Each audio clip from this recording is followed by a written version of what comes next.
அதிமுக கூட்டணி என்பது மக்கள் நலனுக்கானதல்ல என திமுக இளைஞரணி தென்மண்டல மாநாட்டில் முதல்வர் மு.க.ஸ்டாலின் பேச்சு. அதிமுகவில் மியூசிக்கல் சேர் விளையாட்டு நடப்பதாகவும் விமர்சனம்.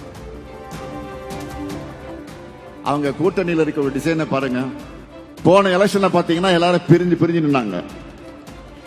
இப்போ அதுல பாதி பேர் பாஜக கூடவே திரும்ப வந்து சேர்ந்துக்கிட்டு இணைஞ்சிட்டாங்க. இவங்க மொத்தத்துல மக்கள் நலனுக்காக கூட்டணி நடத்தல. இவங்களுக்குள்ள ஒரு மியூசிக்கல் சேர் தான் விளையாடுவாங்க. அது மாதிரி மியூசிக்கல் சேர் விளையாடிக்கிட்டு இருக்காங்க.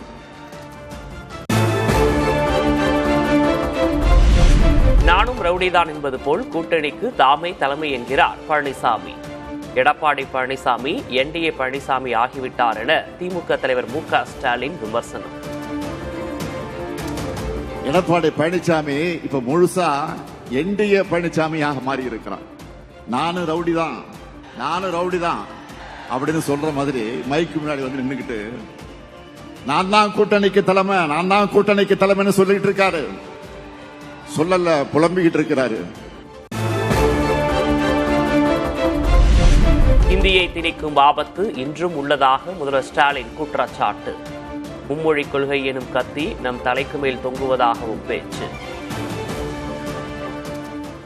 மும்மொழி கொள்கைங்கிற பெயர்ல இந்தி மொழியை திணிக்கக்கூடிய ஆபத்து இன்னைக்கும் நம்ம தலைக்கு மேல தொங்கக்கூடிய கத்தி இருக்கு, தொங்கிக்கிட்டு தான் இருக்கு. மொழியை அழிச்சா நம்முடைய அடையாளத்தை அழிச்சிடலாம்னு நினைக்கிறாங்க. அதை முறியடிக்க நீங்க வேணும்.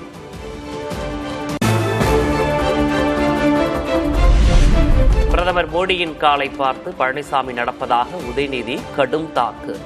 10 தோல்வி பழனிசாமி, மொத்த தோல்வி மோடி என்றும் விமர்சனம். திரு மோடியுடைய காலையும் திரு அமித்ஷாவுடைய காலையும் பார்த்துட்டே நடந்தீங்கன்னா உங்களை மாதிரி முட்டு சந்தில தான் போய் நிக்க முடியும்.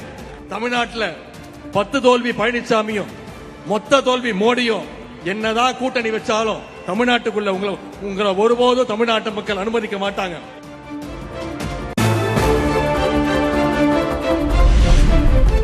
குழந்தைகள் பலூன் போல புதிதாக கட்சிகள் உருவாவதாக உதயநிதி ஸ்டாலின் பேச்சு. தேர்தல் திருவிழா முடிந்ததும் அந்த கடைகள் காலியாகிவிடும் என்றும் விமர்சனம். தேர்தல் வந்தோடனே தேர்தல் திருவிழானால தமிழ்நாட்டில் புதுசா கடை விரிக்க ஆரம்பிச்சிருக்கிறாங்க. திருவிழா டைம்ல போட்ட கடையெல்லாம் திருவிழா முடிஞ்சோடனே எல்லா கடையெல்லாம் காணா போயிடும். அதே மாதிரி இந்த தேர்தல் முடிஞ்சதும் அந்த கடை அனைத்தும் காலி ஆயிடும். பாஜகவுடன் அதிமுக துரோக கூட்டணி வைத்துள்ளதாக திமுக எம்பி கனிமொழி விமர்சனம். தமிழ்நாட்டுக்கு மத்திய அரசு கிள்ளி கூட கொடுக்கவில்லை எனவும் குற்றச்சாட்டு. தேர்தல் வருது, அதனாலேயாவது இந்த பட்ஜெட்ல தமிழ்நாட்டுக்கு ஏதாவது தருவாங்கன்னு நினைக்கிறேன். ஆனா அப்ப கூட தமிழ்நாட்டுக்கு அள்ளி இல்லை கிள்ளி கூட கொடுக்க மாட்டேன் என்று சொல்லக்கூடிய பிஜேபியோடு கைகோர்த்து நின்று கொண்டிருக்கக்கூடிய துரோக கூட்டணி.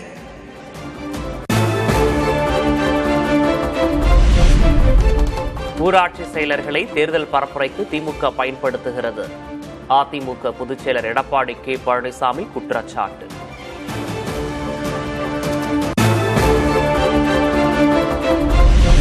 மதுராந்தகத்தில் நடந்த தேசிய ஜனநாயக கூட்டணியின் பொதுக்கூட்டத்தால் முதல்வர் மு.க.ஸ்டாலினுக்கு நடுக்கம். முதல்வர் பதவிக்கு ஏற்றவாறு பேசவில்லை என்றும் எதிர்க்கட்சி துணைத் தலைவர் ஆர்.பி. உதயகுமார் கடும் விமர்சனம்.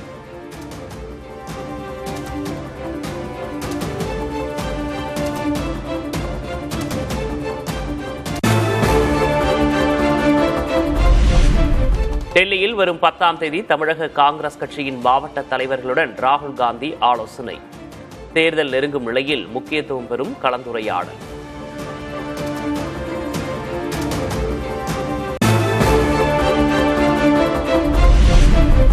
ஆட்சி அதிகாரத்தில் பங்கு கேட்கும் உரிமை அனைவருக்கும் உள்ளதாக தமிழக காங்கிரஸ் தலைவர் செல்வ பெருந்தகை பேட்டி. பங்கு கொடுக்கும் மனது முதல்வருக்கு இருக்கிறது என்றும் கருத்து.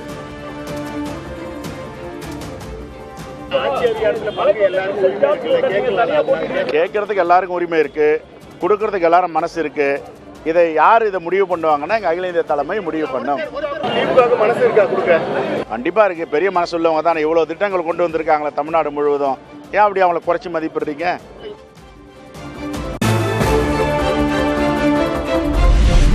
பாஜக மதத்தை வைத்தும் பாமக சாதியை வைத்தும் வெறுப்பு அரசியலில் ஈடுபடுவதாக திருமாவளவன் விமர்சனம். விசிகவின் நிலைப்பாட்டை பாதிக்கும் வகையில் முதல்வர் ஸ்டாலின் முடிவெடுக்க மாட்டார் என்றும் நம்பிக்கை.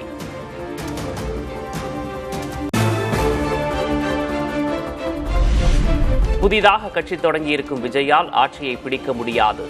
எம்ஜிஆரை விஜயுடன் ஒப்பிடுவது சரியானது அல்ல என்றும் விசிக தலைவர் திருமாவளவன் புதிய தலைமுறைக்கு பேட்டி. இந்த தேர்தலில் புதிதாக பேசப்படக்கூடிய ஒன்று விஜய் தலைமையிலான தமிழக வெற்றி கழகம். வெற்றி பெற்று விடுவார், முதலமைச்சராகி விடுவார் என்றெல்லாம் ஒரு தரப்பில் விவாதிக்கப்படுகிறது. எடுத்த எடுப்பிலேயே அவர்களால் ஆட்சியை கைப்பற்ற முடிந்ததில்லை, எம்ஜிஆராக இருந்தாலும் சரி. இவற்றையெல்லாம் இன்றைக்கு விஜய் அவர்களின் கட்சியோடு ஒப்பிடுகிற போது உடனே சாத்தியப்படாத ஒன்று. அதிமுகவுக்கு பாதகம் வராதபடி பன்னீர்செல்வம், சசிகலா நடந்து கொள்வார்கள். இருவரும் தனிப்பாதையில் செல்ல மாட்டார்கள் என அமமுக பொதுச்செயலர் டிடிவி தினகரன் சூசகம்.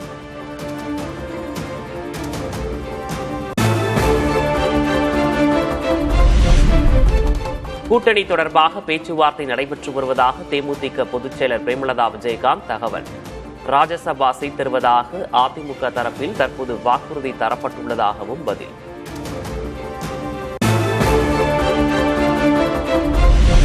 கடலூர் மாவட்டத்தில் இன்று நடைபெறுகிறது இந்திய ஜனநாயக கட்சியின் மாநில மாநாடு.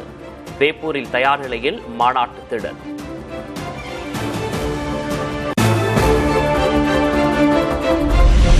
தமிழக அரசின் இடைக்கால பட்ஜெட் வரும் 17ஆம் தேதி தாக்கல். நிதியமைச்சர் தங்கம் தென்னரசு தாக்கல் செய்வார் என சபாநாயகர் அப்பாவு அறிவிப்பு.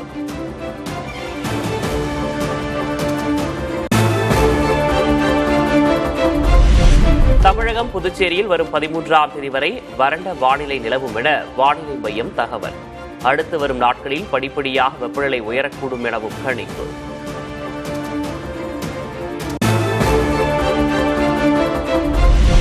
தென்மேற்கு வங்கக்கடல் பகுதிக்கு மீனவர்கள் மீன்பிடிக்க செல்ல வேண்டாம். மணிக்கு 55 கிலோமீட்டர் வேகத்தில் சூறைக்காற்று வீசும் என்பதால் வானிலை மையம் எச்சரிக்கை.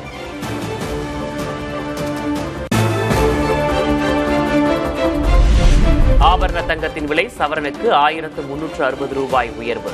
1 கிராம் தங்கம் 14,420 ரூபாய்க்கு விற்பனை.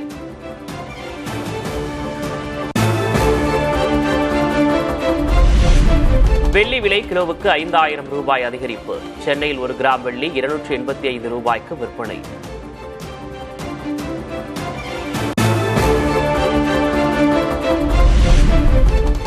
பிரசித்தி பெற்ற பருவதமலை ஏரி சாமி தரிசனம் செய்ய புதிய வழிகாட்டு நெறிமுறைகள் வெளியீடு.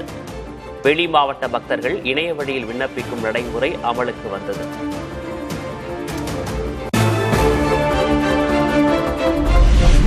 இந்திய மலேசிய உறவு புதிய உச்சத்தை எட்டியுள்ளதாக பிரதமர் மோடி பெருமிதம். மலேசியாவைப் போலவே தமது அரசிலும் அதிக தமிழர்கள் இருப்பதாக மகிழ்ச்சி.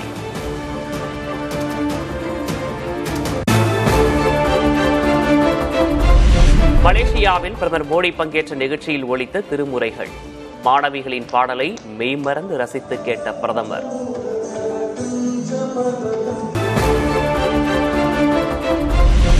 அமெரிக்காவுடனான ஒப்பந்தத்தால் இந்திய விவசாயிகள் பாதிக்கப்பட மாட்டார்கள் என வர்த்தக அமைச்சர் பியூஷ் கோயல் விளக்கம். குறிப்பிட்ட சில அமெரிக்க பொருட்களுக்கு மட்டுமே வரிச்சலுகை அளிக்கப்படுவதாகவும் பேட்டி.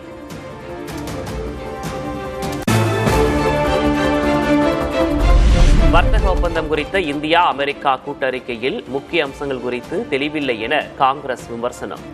அமெரிக்க விவசாயிகள் நலனுக்காக இந்திய விவசாயிகள் நலன் காவு கொடுக்கப்பட்டுள்ளதாக பொதுச் செயலாளர் ஜெய்ராம் ரமேஷ் கருத்து.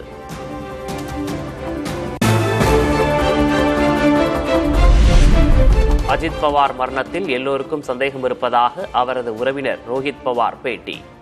எந்த சூழலில் இறப்பு நிகழ்ந்தது என்பது குறித்து 10ஆம் தேதி விரிவாக விளக்குவதாக தகவல்.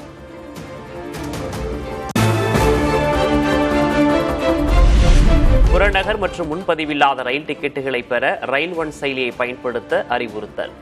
நடைமுறையில் உள்ள UTS மொபைல் செயலி மார்ச் 1ஆம் தேதி முதல் நிறுத்தப்படும் என ரயில்வே வாரியம் தகவல்.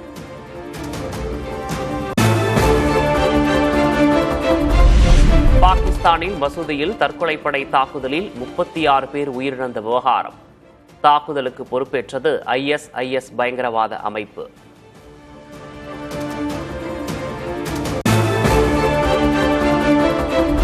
ரஷ்யா யுக்ரைன் போர் நிறுத்த உடன்பாட்டுக்கு ஜூன் வரையில் காலக்கெடு விதித்த அமெரிக்கா.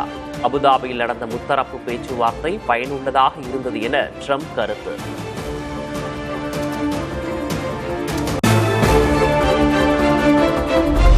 காசாவில் அமைதியை ஏற்படுத்த அமைக்கப்பட்ட குழுவின் ஆலோசனை கூட்டம். வாஷிங்டன் நகரில் வரும் 19ஆம் தேதி நடத்த அமெரிக்கா திட்டம்.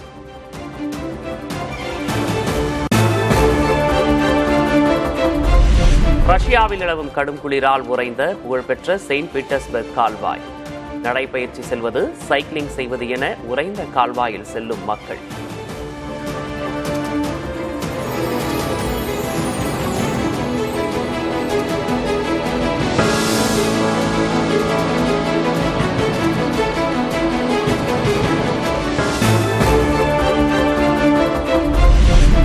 எஸ்டோனியாவில் நிலவும் கடும் குளிரால் உறைந்த பால்டிக் கடல். நியூமா, சரோமா தீவுகளை பனிச்சாலை மூலம் கடக்கும் வாகனங்கள்.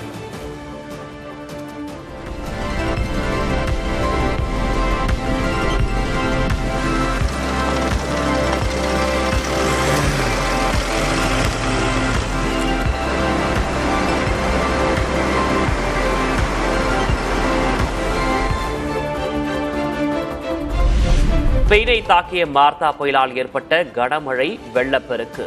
குடியிருப்பு பகுதிகள், விளைநிலங்கள் நீரில் மூழ்கியதால் கடும் சேதம்.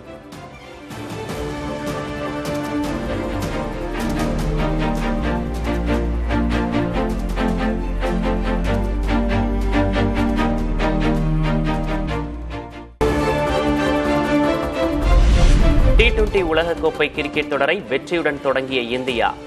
வான்கடே மைதானத்தில் நடைபெற்ற போட்டியில் 29 ரன்கள் வித்தியாசத்தில் அமெரிக்காவை வீழ்த்தி அசத்தல்.